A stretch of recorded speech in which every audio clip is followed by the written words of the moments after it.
Week 5, Lesson 4, Horror Comics, Part 1. Horror. Horror has been a hit with Hollywood since the near inception of film. Most of the early horror movies were adaptations of classic books, such as Frankenstein or Dracula. Comics started out in a similar manner. The earliest horror comics were adaptations of horror novels like Dr. Jekyll and Mr. Hyde, Frankenstein, and The Legend of Sleepy Hollow. So far, there's a clear mirror between the start of horror in comics and the start of horror in cinema. The first ongoing horror comic stories were in Prize Comics, in a section called All New Adventures of Frankenstein. These were done by Dick Briefer, who was born in 1915 and lived until 1980, and he used the pen name Frank N. Stein to write these stories. So, how did Frankenstein's monster progress? Well, the first few pages read like a summary of the novel. Then, the series takes a huge turn, placing the monster in modern America, having him liberate a zoo and attack the Statue of Liberty. The monster is killing people to get his revenge on Frankenstein for making him such a hideous creation. For the first few stories, it's Frankenstein trying to destroy his creation, and the monster trying to torment his creator. Then, early on in the series, Frankenstein gets written out of the story. It's about an orphan named Bulldog Denny who's trying to take Frankenstein's monster down. Denny looks suspiciously like Bruce Wayne, and although he doesn't have any special powers, he's incredibly well trained and keeps the monster on his toes as he constantly attacks it. Once Denny appears, the series starts to feel less like a horror and more like another superhero book. However, unlike a superhero book, Bulldog Denny isn't in every issue. Only Frankenstein's monster is, and sometimes he goes on side stories developing his own character. Frankenstein's monster is finally defeated when Denny leaves to help the war effort, and a group of other superheroes come in to stop him. The book then takes a strange turn as Frankenstein is rehabilitated and starts helping the war effort. Frankenstein was popular enough that he got his own comic in 1945, which played up the humor of the character. Well, it was the same design that the later versions of the monster had in the comic. The comic was more of a reboot than a continuation, retelling his origins in a kid-friendly way. That comic lasted until 1954. It's safe to say that the comics took a different direction than the movies did with the character. But remember that All New Adventures of Frankenstein was just one section in an anthology comic. The first full-length horror comic that had all original material and wasn't just an adaptation was Eerie Comics by Avon Publications. It was released in January 1947 and was an anthology comic filled with different sorts of horror stories. There were stories that could only be explained by the supernatural. There were comedic stories. There were stories that encouraged readers to find facts and disprove the superstitious. There were a variety of stories that all had themes of horror or the supernatural. It was an issue 2 that I found a story which I could see some people finding controversial if it was released today. It's called Honeymoon of Horror. When a husband loses his wife in a car crash on their honeymoon, he goes to visit her grave and wishes he had more time with her. He even says that he'd sacrifice his eternal soul for that.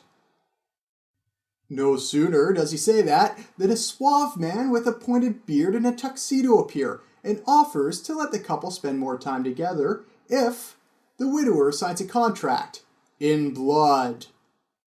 Foolishly, the widower accepts, and no sooner does he do this than the ghost of the bearded man's past clients pop up from the ground and try and drag him into death to spend more time with his wife. They can spend more time together in death. The widower escapes but is tormented by his dreams and sees a psychiatrist. The psychiatrist drives the widower to the graveyard to face his fears. There, the ghost of the widower's wife is now under control of the bearded man because her husband signed the contract, and she drags her husband to hell. The psychiatrist sees this and rushes to help, only to hit his head in the process. Confused, the psychiatrist sees the widower's footprints disappear into nothing, and then goes to get help. He finds a bearded man willing to help him for a price.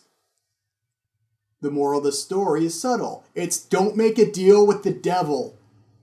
But unlike crime comics, there's no mascot to tell the reader that, and beat them over the head with this message. The widower doesn't look at the authorities or audience and beg us for forgiveness. The widower can't even fight back once he's signed the contract. He can only delay the inevitable. And in doing so, causes the psychiatrist, an innocent in this affair, to potentially lose his soul. Now, think of the highly conservative religious attitudes of the United States in the late 40s and early 1950s. This story is going to rub some people the wrong way. But, despite some religious views, the story's non-violent. The wife dies, but it wasn't intentional. We never see the ghost dragging the widower away, and the only harm to happen to the psychiatrist is when he trips himself and ends up hitting his head on a tombstone. As far as horror comics go, this is a pretty tame comic, but evil still wins. It isn't trapped, slowed down, or stopped. If anything, by the end of this story, evil has become more powerful. Now, superhero comics were playing with horror elements near the beginning of their inception.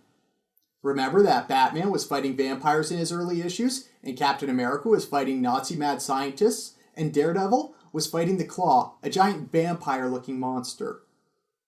These were horror elements that were used to showcase the hero's bravery, effectiveness, and resolve. With this in mind, it should come as no surprise that publishers like Timely started to shift more towards horror comics. Captain America's Weird Tale was one of these.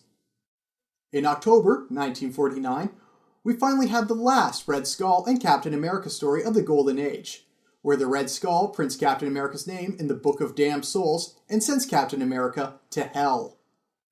The devil's surprised to see Captain America there, and a demon says that the Red Skull messed with things. The Red Skull is summoned, he and Captain America are forced to fight for their souls to be freed from hell and return to their lives.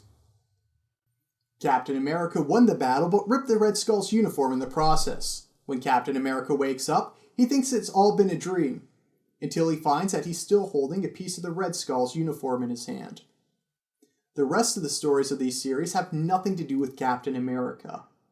That's right, the second issue, which also happens to be the last issue of the series of Captain America's Weird Tales, doesn't have Captain America in it at all. It's just a collection of short horror tales. So, the final Golden Age battle between Captain America and the Red Skull took place in hell. We're seeing Marvel stopping its adventures of its biggest hero to focus on horror. That's significant. But it wasn't just Captain America. Marvel Mystery Comics, which focused on Namor and the Human Torch, got replaced by Marvel Tales, which was a horror series. So, every significant Marvel hero from this time had been ignored in favor of telling horror stories. Superheroes were eroding and being replaced by a harsher genre, a more adult one.